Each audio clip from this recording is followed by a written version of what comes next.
আমার ফোনটা আমার চেম্বার থেকে জমকালা হাটের উপরে আমার চেম্বার, আমি রুগী দেখতে গেছিলাম, ফোনটা বলে রাখি, পরে রুগী দেখে আসি সেটা ফোনটা পাইনি। বিশ্বাস করতে পারি নাই যে আমার এই ফোনটা ফিরে পাবো আর কি।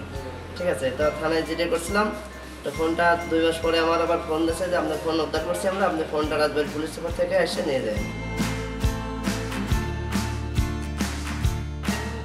রাজবাড়ী জেলা পুলিশের সাইবার সেল তাদের মাধ্যমে আমরা এই কাজটি করেছি।